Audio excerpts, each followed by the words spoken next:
Здравствуйте. Во дворе происходит пожар. Назовите улицу, пожалуйста.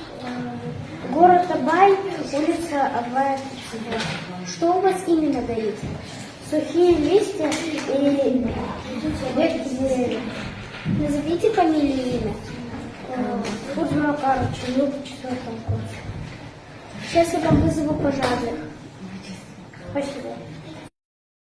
Для вызова экстренных служб в Казахстане используется единый номер 112, для пожарной охраны 101, полиции 102, скорой помощи 103, аварийной службы газа 104.